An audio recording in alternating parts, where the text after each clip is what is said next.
Welcome back and welcome to Palestine Deep Dive, where we examine the big issues in the Middle East and with a special focus on Palestine. And this week, I'm delighted to be joined once again by our old friend Tariq Ali. Tariq needs no introduction, but he's going to get one anyway.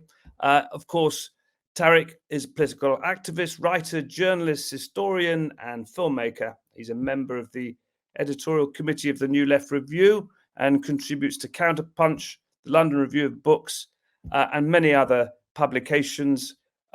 Throughout this grotesque war, Tariq, of course, has been playing a very prominent role in the campaign and the marches for peace and ceasefire and a final settlement in Gaza. And of course, in the same way that Tariq has been active from the 1960s onwards, and we will touch on that briefly today because there are, of course, lessons from the past, because the past we inherit, the future we build. I kept on seeing that at the Durham Miners Gala this weekend on all of those banners that went past. Tariq, I didn't see you on the banners, unfortunately, but that'll be no doubt you'll be there one day. But there were various other people that I'm sure you would have approved of on the banners.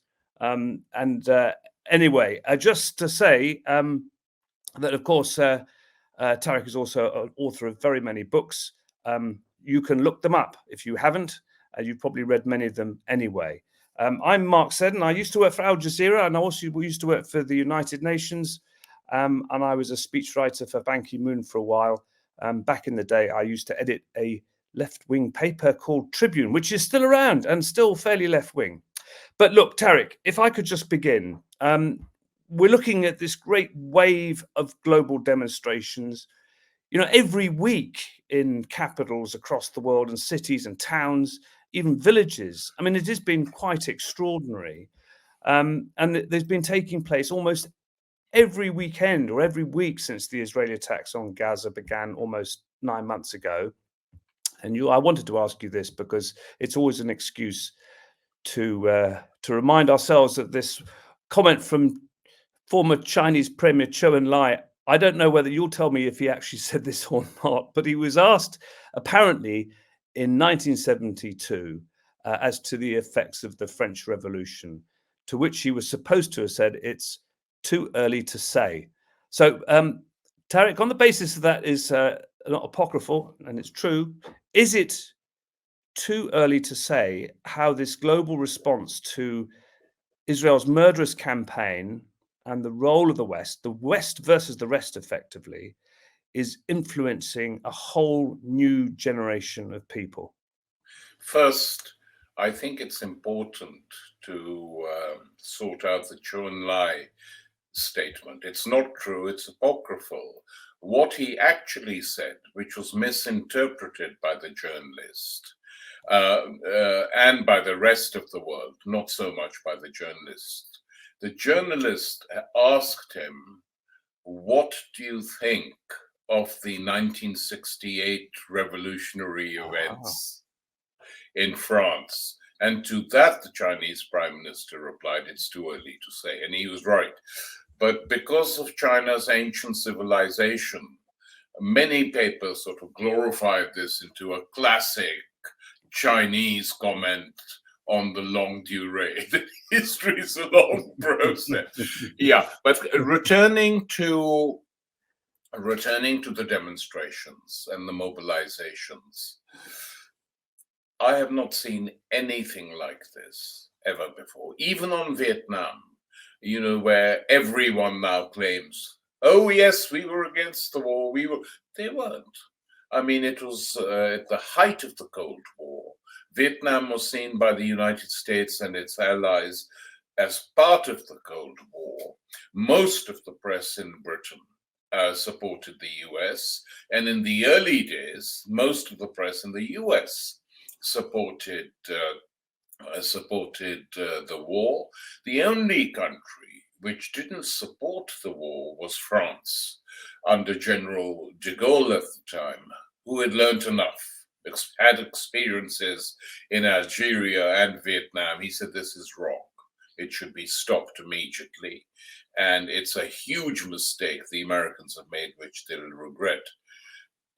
Interestingly, not a single European country, including Harold Wilson's Labour government in Britain, agreed to send troops to fight with the Americans in Vietnam. The only two countries that did were Australia and South Korea.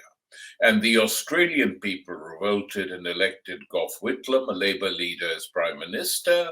And Gough had pledged that if he were elected, he would pull the troops out, and he did, for which he was punished by the British state and removed from office. And then the late John Pilger described it as a sordid, unpleasant constitutional coup d'etat. So it was a different period in many ways. What we're seeing now is that the United States, with most of Europe, with the exceptions of Spain and Ireland, supporting the United States and the war in Israel. I mean, this is a genocide supported by NATO, supported by the United States, and all the organizations that were created soon after the Second World War are lying fallow. They're ignored. The ICC that was created relatively recently, ignored. Pressure put on it, withdraw your charges. The International Court of Justice, initiated by the South Africans, the case found Israel, the judgment was Israel had a case to answer, and a genocide of sorts was taking place. Ignored. Human rights organization like Amnesty, ignored. So what we have, Mark, is a very dangerous situation at the moment, where without the support of the United States, nothing can be done through global institutions. This poor and very courageous Secretary General of the UN is really tearing his hair out. He's attacked the genocide. He's attacked with no impact. Why? Because it now comes clear as the masks come off that behind all these things, unless you have US support, you can't move. That's the big problem. Counter to that, we have the mass mobilizations from below, the only real, serious, consistent opposition to Israeli barbarism in Palestine that we are witnessing. I mean, it does, for many across the world, look as though it's the West against the rest.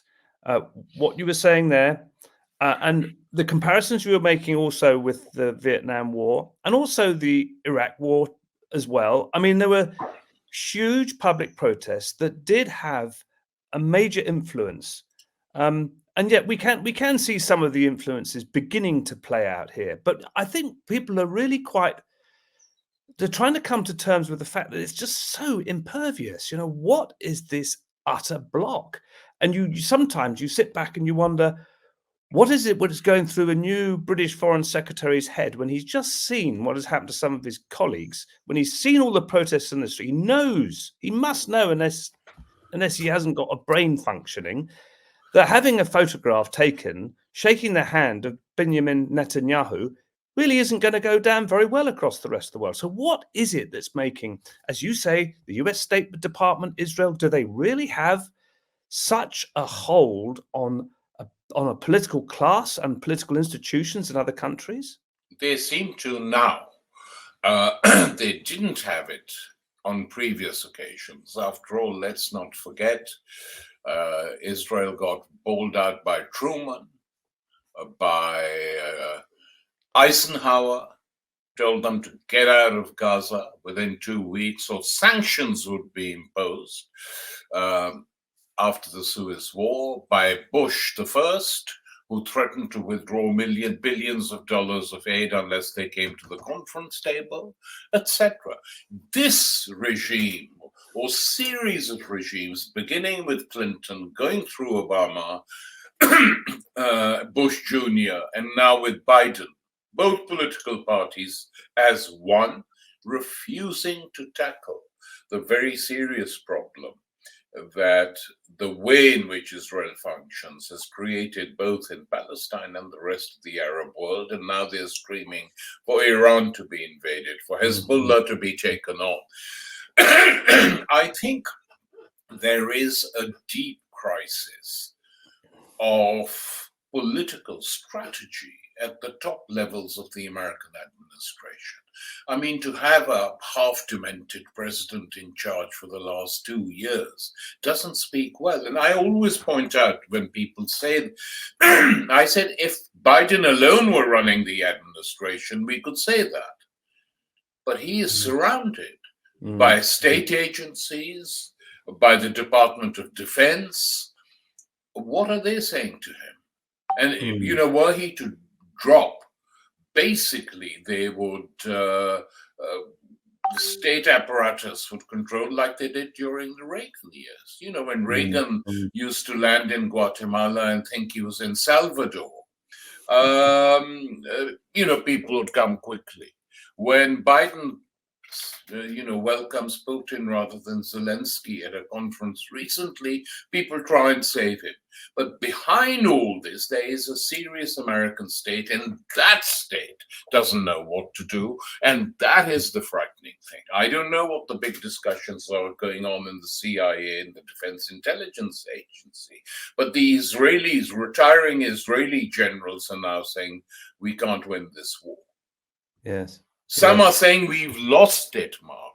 As for Britain, you know, quite honestly, since Suez in 1956, a war they waged without US permission, they've been reduced to the status of a satrapy. They're sort of US, they do what the US says, their military, their intelligence networks are totally linked in.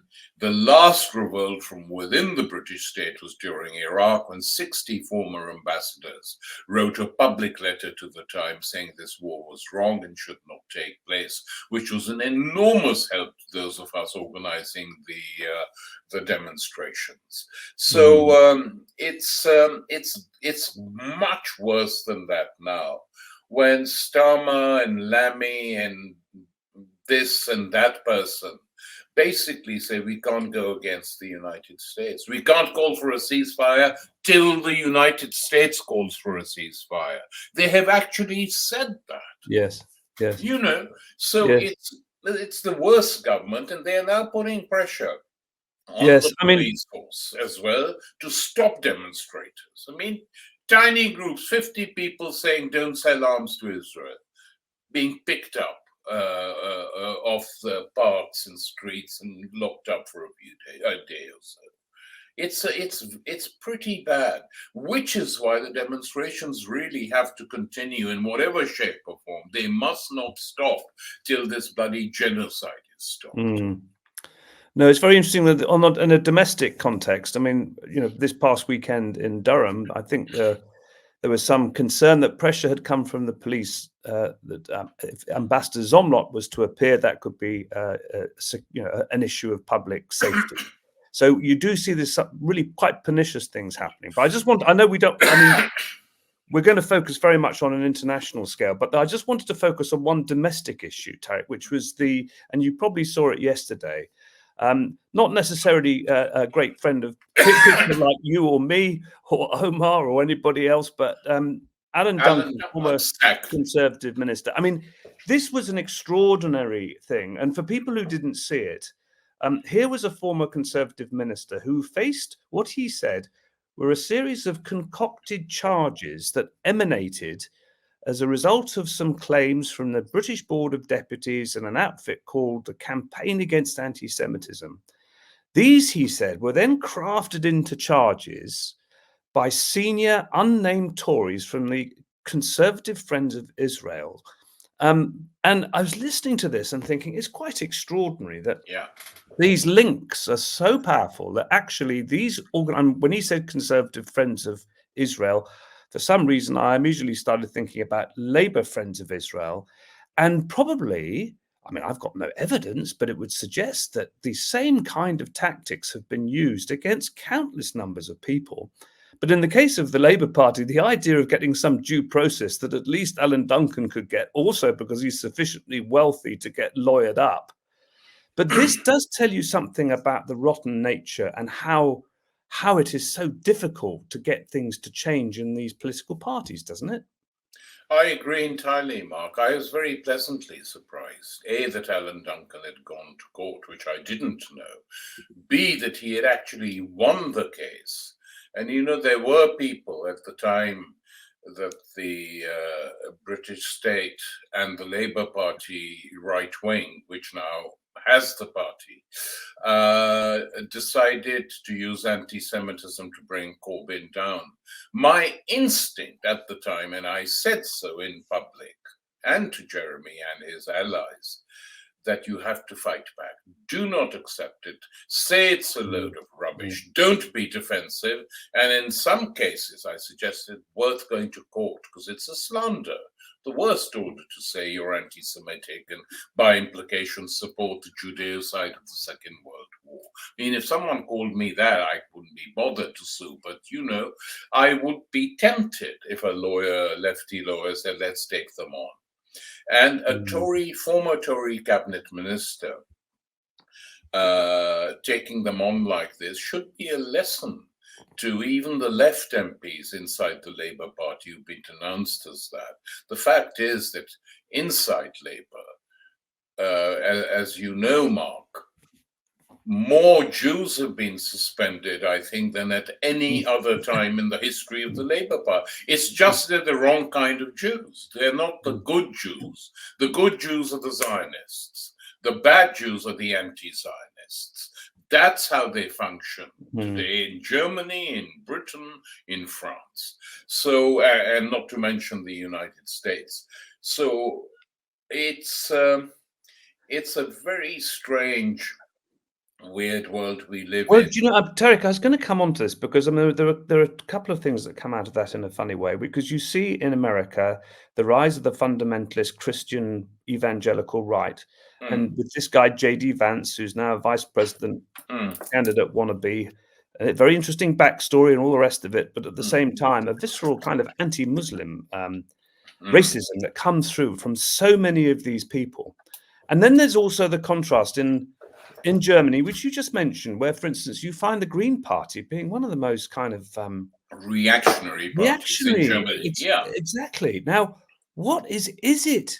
What is it? Or there's something deeper informing all of this. Kind of in the case of America, there's the right-wing anti-Muslim thing going on. In Germany, some weird kind of. I'm not asking you to be a kind of psychologist or whatever on a national scale, but something very weird is happening in Germany. And a lot of people were trying to get their heads around it. The States is a bit different. There is Islamophobia and has been ever since 9/11. Muslims have been under fire and attacked. I mean, one tiny episode, Mark, which symbolizes this. I was speaking a lot in the States after 9/11, and I met a friend, a guy who read my books, who's in the bookshop. And the bookshop owner said, tell Tariq your story. He was a Muslim guy, Harvard, PhD. So he said, I said, tell me. He said, my dad was a Republican, a Muslim surgeon. Would give lots of money to the Republican Party. He was one of the top heart surgeons in the United States. And the day after 9/11, he was on Vice President Cheney's medical staff. He was sacked. I said, just like that? He said, yes. And he'd saved Cheney's life in a life-saving operation not so long ago. So I said, for that alone, he should be charged in private by his family. And they said, we go on all the time about it. You've given so much money to the Republicans. You've done that, and this is the result. So it happened on a top level too, not just against working class or shopkeeper Muslims, etc. And it's been going on, and it picks up during the Iraq War again, and now, of course, in Palestine. The difference with the US and the rest of Europe is this, that the young Jews who've come out against the war in the United States are admirable people. They occupied Grand Central, they've been on all the demonstrations, they take part in the encampments. And Jews in Britain too, Jews for Justice, the Jewish bloc has been getting bigger and bigger on demonstrations. This is not so in France. In Germany, young Jews protesting against what's happening in Palestine have been picked up brutally by German soldiers and locked up. So much for respecting the Jewish identity. And Germany, I think, has just completely flipped, even before this. The Greens, by the way, have been going rightward since the Yugoslav war. They were strongly in favor of it, in favor of NATO. I gave up on them, just treated them as yet another small bourgeois party whose leaders are total opportunists, and that's now been completely vindicated. But the real danger is that with this sort of extreme center bloc, the Greens, the Social Democrats, the Christian Democrats, etc., behaving like this, people go to the far right.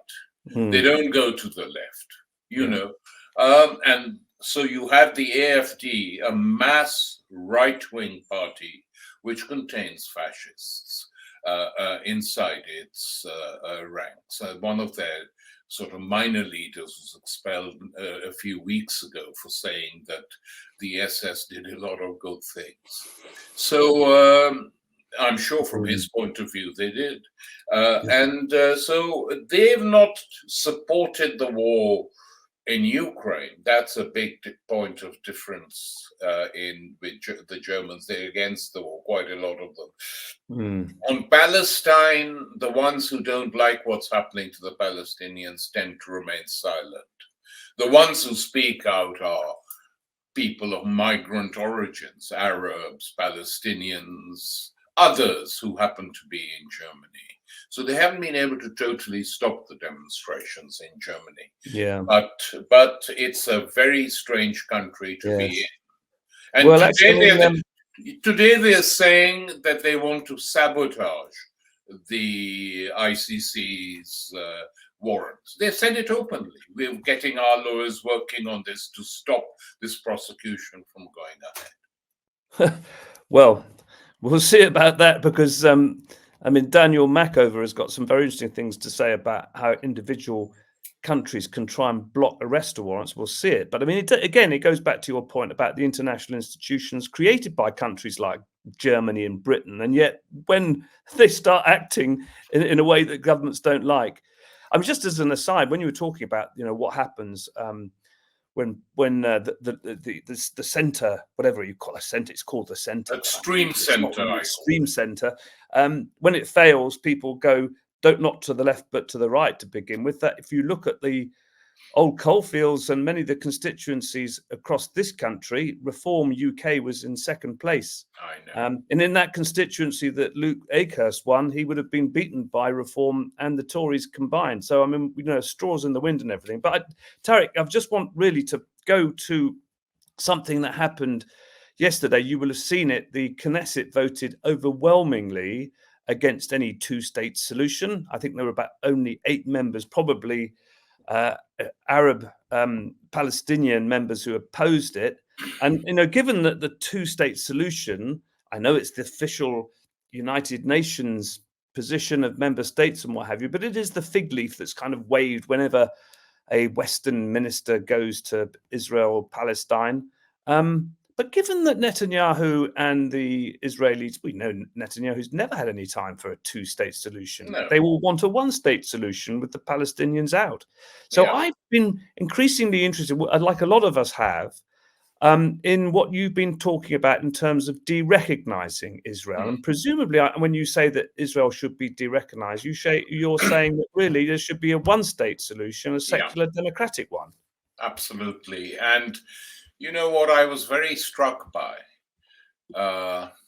after this particular genocide began, that Noam Chomsky's first comment, he's now sadly ill and paralyzed in hospital and can't speak, but Noam's first comment in public when he was asked, what do you think about the war? And Noam just said, Israel should no longer exist. It stunned me because that had never been his position before. And some people misinterpreted it. He was not saying, the Jews should be chucked out or anything remotely.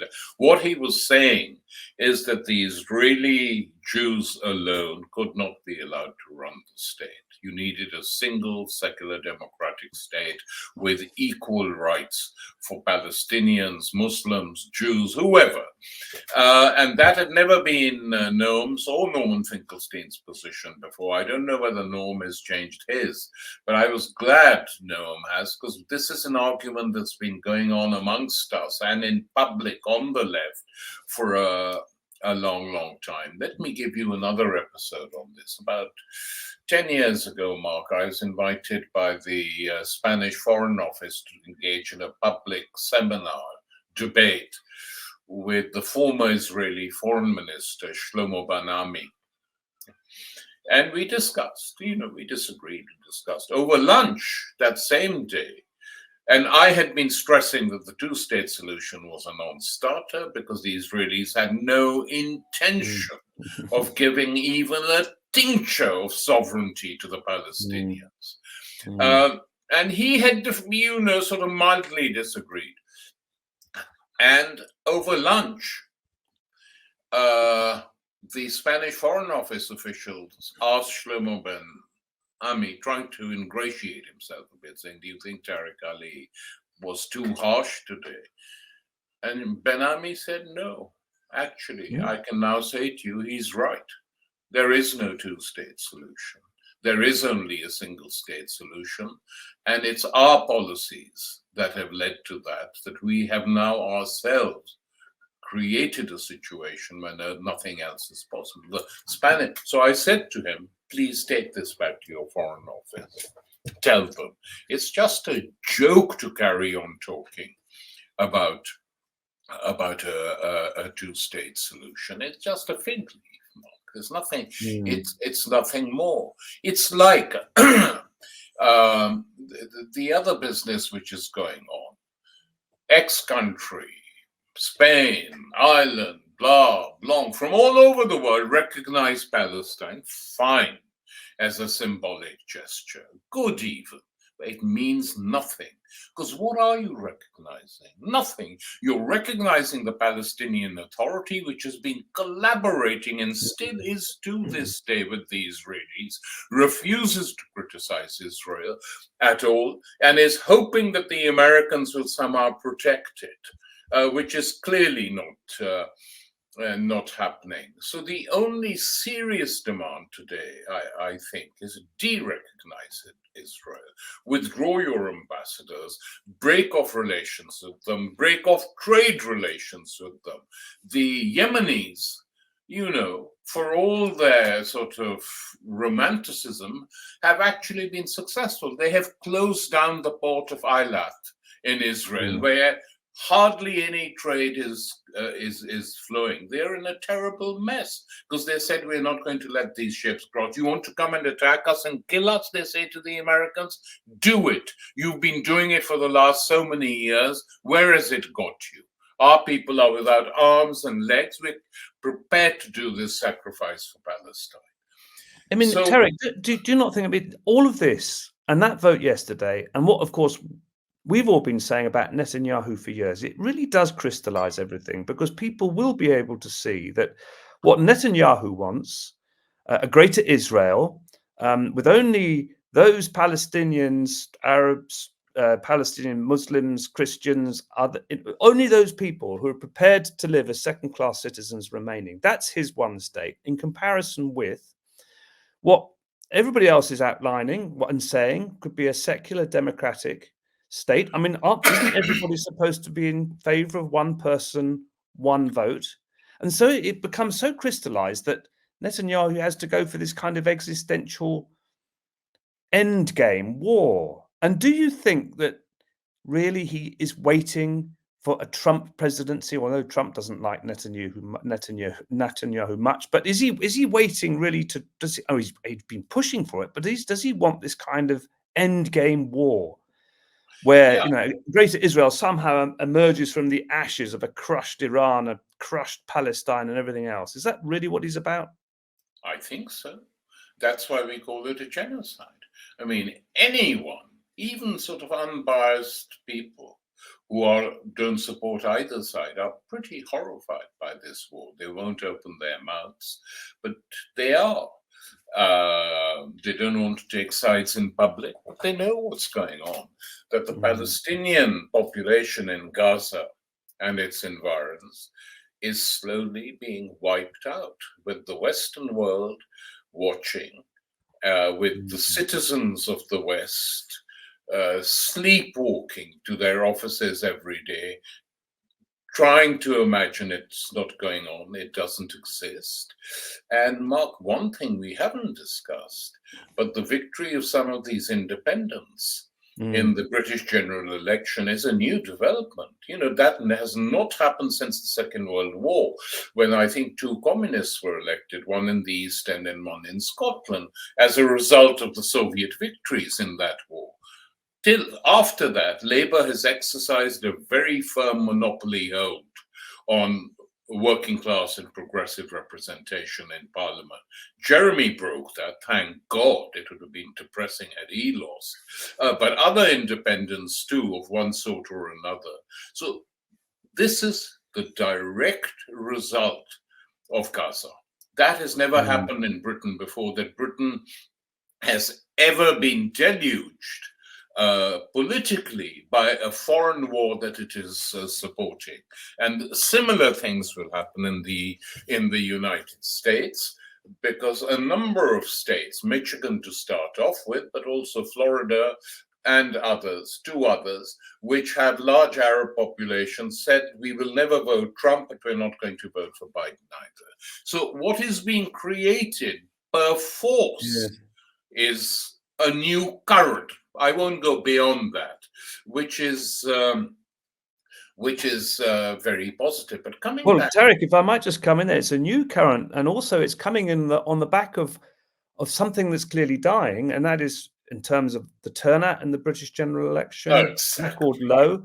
The fact that the Starmer's changed Labour Party actually got fewer overall votes than Jeremy Corbyn, the Labour Party led by Jeremy Corbyn in 2017 and 2019. And then, of course, these independent candidates, as you say, but also the loss. Jonathan Ashworth lost his seat. Wes Streeting almost did. I mean, some quite profound things are happening. And I suppose I hadn't thought about asking this, but it becomes bigger as things move on. Because in 2 to 3 years, the Palestine issue, Gaza issue, clearly has profoundly influenced a lot of people, and it's all very well for the right-wing media to concentrate and say it's a British Muslim issue. It's far, far wider than that. We all know that, but does it get to the stage, perhaps 2 to 3? I know this is crystal ball gazing, but does possibly the potential of a wider war that NATO seems to want to fight against Russia play into this as well? And there's a much, much bigger anti-war peace progressive movement that grows out of all of this? Difficult to say,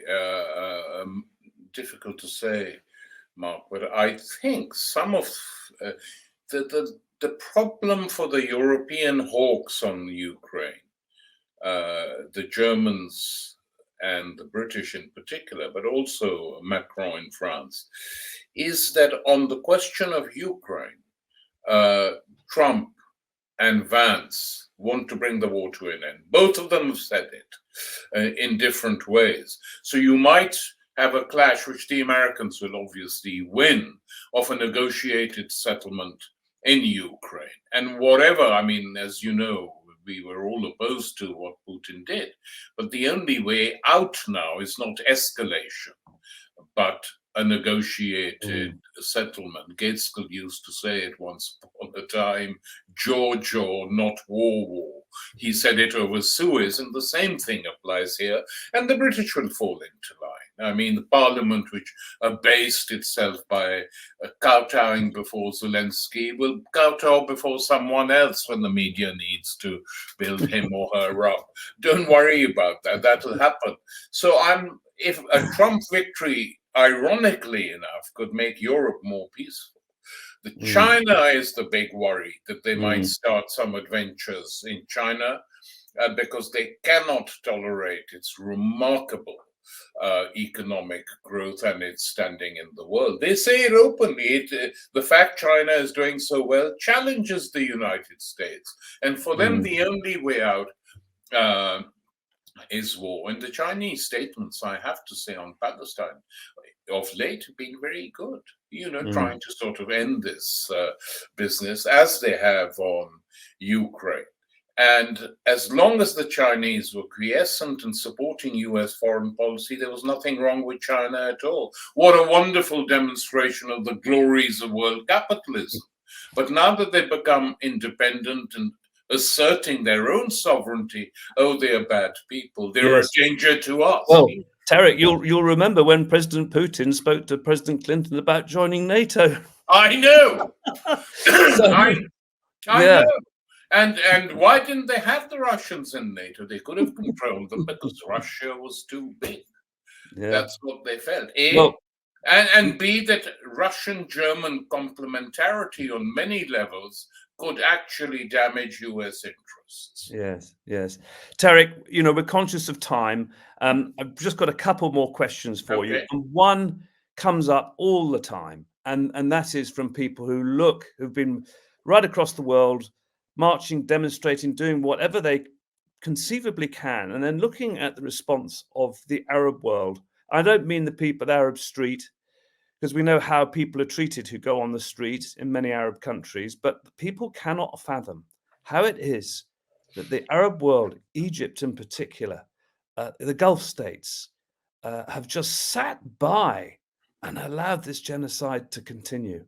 What is your explanation for this? The explanation for this is that they have completely and utterly, the Gulf states were never anything else but glorified petrol stations, first with the British Empire and then the American Empire, so I don't give them too much attention. Jordan has been an Israeli-American protectorate ever since the Cold War came to an end, and the Egyptian army sold out after the 73 war and agreed to do a deal with Israel, which included no questioning of what the Israelis were up to. When Mubarak was being toppled, he rang up his Israeli minister friend and said, look, the people are out against me. And the Israeli minister said, what about the army? He knew where the power was. And Mubarak evidently replied, according to reports, uncertain. And the Israelis said, then you're sunk. But the thing is this, that the Israelis immediately transferred their support to Sisi. They did not want an elected Muslim Brotherhood government, which, of course, as we know, made huge mistakes, and toppled it and got Sisi even elected with the liberals in tow. And this has turned out to be a complete disaster because there is more torture, more arrests, more horrific stories coming out than even during the Mubarak years. So that is what keeps Egypt in line, is the billions it gets from the United States. The army is bought by the United States. And unless there's a radicalization of young officers in the army, that will not happen unless there's mass uprisings. If there is a mass uprising in Egypt, and it's a huge if, then the army will split because people have memories, they have traditions. But failing that, no. But worse even than Egypt in a way, which is trapped by its own foolishness, is countries like Morocco, supplying refuge to Israeli trade and warships. I mean, Mossad organizes the palace guard of the King of Morocco. So the Israelis have been incredibly clever in penetrating and infiltrating these societies. Egypt, they can't to the same extent as they can Morocco. But the only way out is, unfortunately, one has to say this, is huge national uprisings to topple these regimes who will fight back viciously. And which is why people are scared, given what's already happened in that country. Then you take that Libya, Iraq, Syria, the three countries which had some semblance of national sovereignty, all been destroyed. Syria survived, but it's still being bombed either by the Israelis or the Americans. Iraq, there's still Americans in there. They haven't completely withdrawn. And they now want to tackle Iran. So the Middle East, I think, remains the most dangerous and explosive place for them, which is why the saner, marginally more rational elements in American ruling elite circles, including the army, want some settlement in Israel, which they can pretend is yet again a master settlement. Look, we've saved everything, etc., etc. And some bogus Bantustan type states, which they'll now try and create again, as long as they get rid of Netanyahu. There's no way to get rid of Netanyahu electorally. Unfortunately, he's quite popular. I mean, according to reports, that he might even win again, or his party might win again without him. And some elements in his party and his cabinet are worse than even him. Mm-hmm. So we're looking at a right-wing, far-right takeover of the Israeli government, with the Israeli state divided in terms of which way to go forward. That's what's going on. And in this situation, the Palestinian Authority, were it even possible for it to act as an independent force, could play a role, but they will not do it. I mean, Hanan Ashrafi and a few others, brave characters speak up. But from Abbas and the rest of this corrupt gang, nothing, absolutely nothing, which is a disgrace, as Palestinians are being killed every single day, both in Gaza and the West Bank. Look, finally, Tariq, I mean, and, I suppose it's quite a big question, but panning through the past decades, you were part and parcel of the great campaign against the Vietnam War. You've been part of the anti-colonial struggles as well, and seen the end of apartheid South Africa. You were heavily involved in all of that. You were opposed to the Iraq war. People such as you and others, none of us could prevent it, but we can look back and say we were right. Most people agree with us. So you've seen so many times when terrible things have happened, but people have been actually able to affect change. They have been able to turn things around and to stop them. The Vietnam War did come to an end. There was pressure on that Harold Wilson Labour government you referred to. They didn't even send a bunch of people playing the bagpipes. So what would you say to people now, those people who've been out on the streets every day, every week over Palestine, not just here, but all over the place, who are feeling right now rather powerless? I'm thinking, what on earth else can we do? What message, looking back over the decades and from your experience, would you give them? I would say don't give up, because the very fact that you've been demonstrating on the streets here in the United States, the encampments, elsewhere, regular, consistent demonstrations, especially in the third world, barring India, which has been a disaster. But I would just say don't give up, because you are the opposition, not just on Gaza, but the way you're behaving, the way you're acting, the way you're beginning to recognize what the West is and how the West ignores all its own so-called values when it needs to, shows that our presence is absolutely necessary. And it's not much, but it's nothing compared to what the Palestinians are suffering. So we owe this to the Palestinians to stay out as long as they're out. And they're out with bombs and drones and killings and tanks. No one is doing that to the demonstrators as yet. There have been episodes in the United States of sort of police brutality on some campuses, and here the police are getting more vicious, with Labour Home Secretary trying to throw her weight around. They want to end this because they link it also to their own decline as a political force in this country. What can we do, Mark? We fight on the best way we can on the streets with our pens, with making documentaries, with doing whatever we can. In a curious way, we can do more now with many alternative means, like this podcast, than we could in the 60s or 70s or 80s. This technological transformation has also been very beneficial for the creation and emergence of new opposition forces all over the world. Thank you very, very much indeed, Tariq. Thanks to Tariq Ali for being with us today. And thank you also for joining us from wherever you are. So until the next time, from Tariq and from Omar and all our colleagues at Palestine Deep Dive, thank you very much and see you next time.